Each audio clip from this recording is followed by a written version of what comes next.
This is just a sample of the audiobook. To get the complete audiobook, access the link posted in the first comment.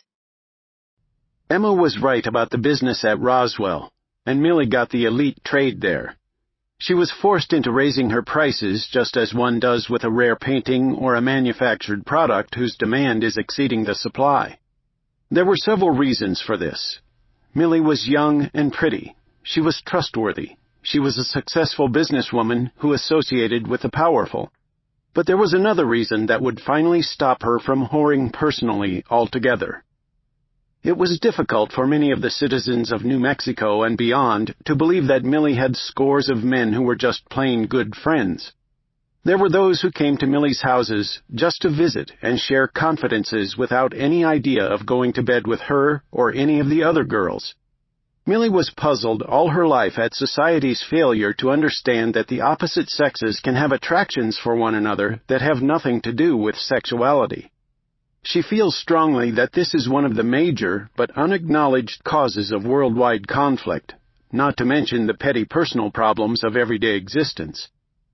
At any rate, she now had so many visitors who were just friends, and they took up so much of her time that she had to raise her rates to compensate. Then it happened.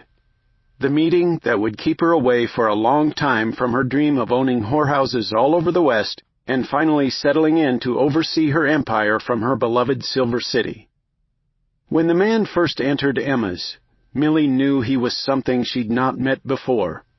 True, he was tall, a little bony, but there was something elegant, even haunting about his sharp features and deep-set eyes. An indefinite helplessness that appealed to her deepest protective instincts. Millie remembers how all the free girls moved on him as fast as they could rearrange their makeup. She held back as he was served drinks and politely refused all approaches, visiting instead with Emma. She picked up enough of their conversation to learn that he was from California and was visiting Roswell on a quail hunting trip. He glanced at Millie a couple of times where she sat against the wall in her favorite lounging chair. Then he asked if he could play the piano. Emma said of course, he was welcome to, since the regular player had just taken a break. Millie was entranced as he sat his long body down in front of the piano in an easy and professional manner. He caressed the keys lovingly for a moment, and then softly started playing. It was an unforgettable moment for Millie, as he launched into I'm in heaven when I see you smile. He looked straight at Millie and smiled. She returned the smile, feeling exactly like the title of the song. Howard Shapiro, a well-to-do businessman of half-Jewish, half-French background, played on. He rendered exquisitely several of the popular tunes of the day and finished with a resounding classic. The whole place was silent and enchanted until he stood up. Then there was loud, appreciative applause from all. Millie also rose to clap.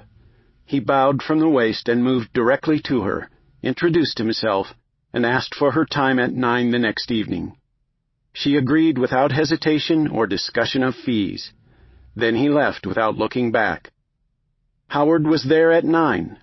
When they entered Millie's room, there was a huge bouquet of flowers and 2 bottles of chilled, rare French wine. Millie was sure he must have brought them with him, as there was certainly nothing like it available in Roswell at the time. He poured them each a glass with much grace, then raised his glass and touched it gently to Millie's, giving her that wall-ripping smile, and said, "To our glorious future, my darling."